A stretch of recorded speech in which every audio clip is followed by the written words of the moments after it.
Obras completas de Sigmund Freud. Parte 166. Mi relación con Joseph Poporlinkies. 1932. Fue en el invierno del año 1899 cuando vi por fin concluido mi libro sobre la interpretación de los sueños, aunque su portada estaba fechada anticipadamente con el primer año del nuevo siglo.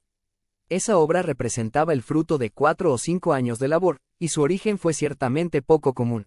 Mientras desempeñaba una docencia universitaria en enfermedades nerviosas, había procurado mantenerme a mí mismo y a mi familia, en rápido crecimiento, por medio de una práctica médica dedicada a los enfermos llamados nerviosos, cuyo número no era, por cierto, escaso en nuestra sociedad. Pero la empresa demostró ser más difícil de lo que había creído. Los métodos habituales de tratamiento no poseían, evidentemente, ninguna o solo escasa eficacia, de modo que era preciso explorar nuevos caminos. ¿Cómo se podía pretender, ni remotamente, que el paciente mejorara, si nada se comprendía de su enfermedad, nada sobre las causas de sus trastornos ni sobre la significación de sus manifestaciones subjetivas? Así, me dediqué afanosamente a buscar una nueva orientación y más amplia instrucción con el maestro Charcot, en París, y con Bernheim, en Nancy, hasta que finalmente cierta observación efectuada por mi mentor y amigo José Breuer, de Viena, me pareció abrir nuevas perspectivas para la comprensión y la eficacia terapéutica. En efecto, estas nuevas experiencias demostraron con certeza que los enfermos que siempre habíamos calificado de nerviosos sufrían en cierto sentido de trastornos psíquicos y debían ser tratados, por tanto, con recursos psíquicos. Nuestro interés debía orientarse, pues, hacia la psicología. Pero la psicología que predominaba a la sazón en las escuelas académicas de filosofía tenía muy poco que ofrecer, y nada de ello servía a nuestros fines. Debíamos descubrir desde el principio nuestros métodos, tanto como sus fundamentos teóricos. Mis esfuerzos se dirigieron, pues, en esta dirección, primero en colaboración con Breuer y luego independientemente de él. Por fin, entre otros elementos de mi técnica, adopté la norma de requerir a mis pacientes que me comunicaran sin la menor crítica cuanto les pasara por la mente, aun cuando se tratase de ocurrencias que les parecieran insensatas o cuya comunicación les resultase molesta. Cuando seguían mis instrucciones me contaban, entre otras cosas, sus sueños, como si estos fuesen de la misma especie que sus restantes pensamientos. Vi en ello una clara indicación de que debía asignar a esos sueños la misma importancia que a los otros fenómenos, más inteligibles. Pero no eran inteligibles, sino extraños, confusos, absurdos, en suma, como son los sueños, que precisamente por esa razón habían sido descartados por la ciencia como meros espasmos del aparato mental, carentes de finalidad y de sentido. Si mis pacientes estaban en lo cierto y con actitud solo parecían repetir la multimilenaria creencia de la humanidad no científica, yo me encontraba enfrentado a la necesidad de hallar una interpretación de los sueños capaz de resistir a la crítica científica. Al principio, naturalmente, no comprendía de los sueños de mis pacientes más que los propios soñantes. Pero aplicando a esos sueños, y en particular a los míos propios, un procedimiento que ya me había servido para el estudio de otras formaciones psíquicas anormales, logré responder a la mayor parte de los interrogantes que puede plantear una interpretación onírica. Aquellos no eran, ciertamente, pocos. ¿En qué se sueña? ¿Por qué en principio es necesario soñar? ¿De dónde proceden todas las extrañas características que distinguen los sueños del pensamiento vigil? Y muchas otras semejantes. Algunas de las respuestas pudieron ser obtenidas fácilmente y demostraron confirmar opiniones ya expresadas. Otras implicaban hipótesis totalmente nuevas con respecto a la estructura y al funcionamiento de nuestro aparato psíquico. La gente sueña con las cosas que han ocupado su mente durante el día. La gente sueña para aplacar los impulsos que amenazan perturbar el reposo y con el objeto de poder seguir durmiendo.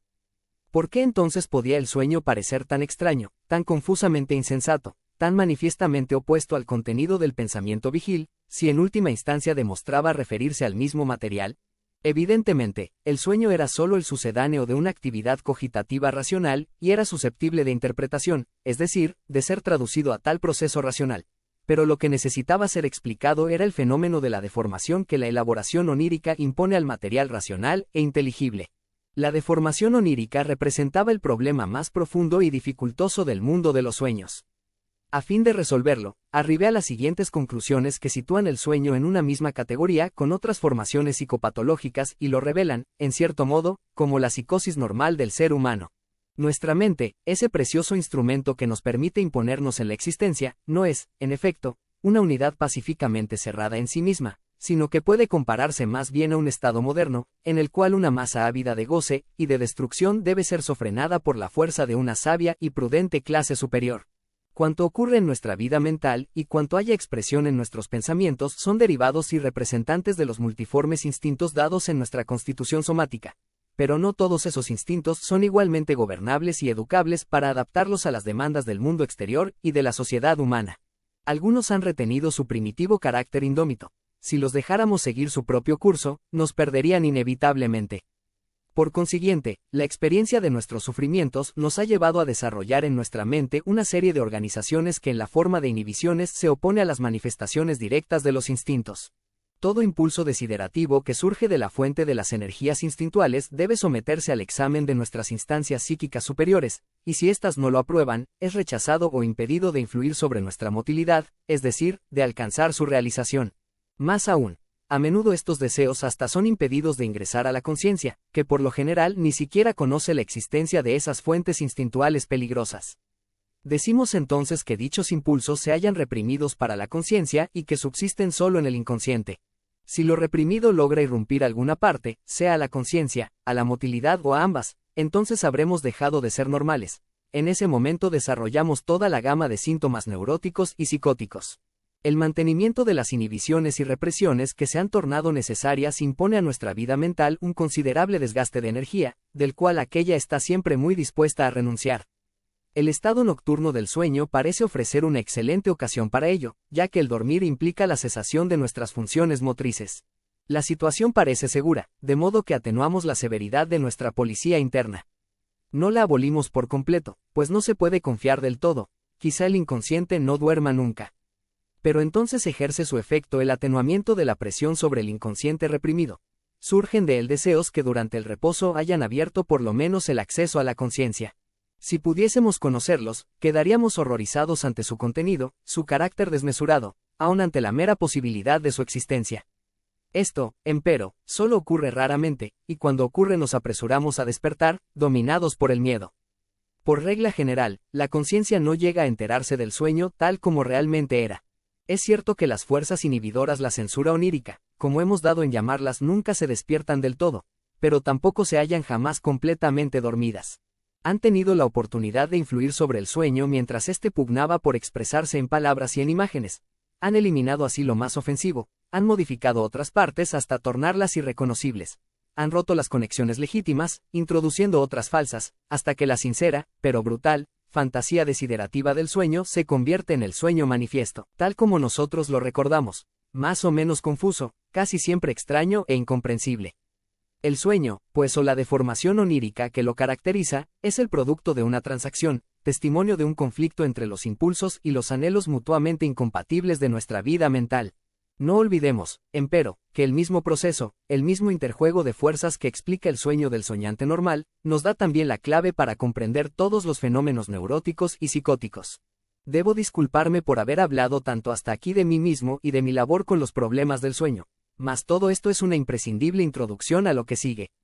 Mi explicación de la deformación onírica me parecía entonces algo nuevo, pues en parte alguna había encontrado nada parecido. Años más tarde cayó en mis manos el libro de Joseph Popperlinkius Fantasien eines Realisten. Una de las narraciones que contenía se llamaba Soñar como estando despierto, y no pudo dejar de despertar mi más viva atención. En efecto, describíase allí a un hombre que podía alabarse de no haber soñado nunca nada insensato. Sus sueños podían ser fantásticos, como los cuentos de hadas, pero no se hallaban en contradicción tal con el mundo de la vigilia, que se pudiera decir categóricamente que fuesen imposibles o absurdos en sí mismos. Trasladándolo a mi terminología, eso significaba que en este hombre no tenía lugar ninguna deformación onírica, y la razón aducida para explicar tal ausencia revelaba al mismo tiempo los motivos de su aparición. Popper confiere a su personaje una comprensión total de las razones de su peculiaridad, haciéndole decir, en mis pensamientos, como en mis sentimientos, reinan el orden y la armonía. Además, aquellos nunca luchan entre sí. Yo soy uno, indiviso. Los otros están divididos, y sus dos partes soñar y estar despierto se hallan en guerra casi permanente. Y luego, con respecto a la interpretación de los sueños, no es, por cierto, cosa fácil, pero el propio soñante, con un poco de atención, casi siempre debería poder hacerlo. ¿Por qué, en general, no se tiene éxito en la interpretación? Pues porque en vosotros los sueños parecen contener siempre algo escondido, algo pecaminoso en una forma muy peculiar, cierta cualidad secreta de vuestra naturaleza que sería difícil expresar. He aquí por qué vuestros sueños parecen tan a menudo carentes de significado o aún absurdos. Pero, en el más profundo sentido, no es en modo alguno así. Más aún, no es posible que sea así, pues el hombre es siempre el mismo, ya esté despierto o soñando.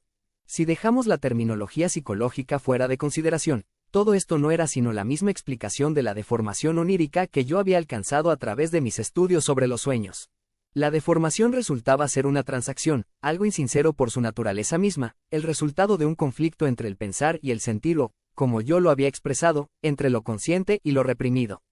Donde no existía tal conflicto y la represión era innecesaria, los sueños no podían llegar a ser extraños o carentes de sentido. Ese hombre que soñaba dormido de la misma manera en que pensaba despierto encarnaba para Popper aquella condición de armonía interna que, en su calidad de reformador social, anhelaba establecer en el seno de la sociedad humana. Mas si la ciencia nos declara que semejante hombre, totalmente libre del mal y de la falsedad, desprovisto de toda represión, no existe o no podría sobrevivir, cabría replicarle que, en la medida en que es posible una aproximación a ese ideal, ella se vio realizada en la propia persona de Popper. Abrumado por el encuentro con tal sabiduría, comencé a leer todas sus obras, sus libros sobre Voltaire, sobre la religión, la guerra, la previsión estatal de la subsistencia, etc.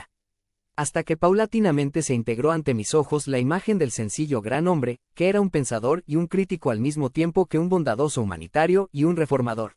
Reflexioné mucho sobre los derechos del individuo, que él preconizaba y a los cuales gustosamente yo me habría adherido si no me hubiese detenido la consideración de que ni los procesos de la naturaleza ni los objetivos de la sociedad humana justifican totalmente sus pretensiones.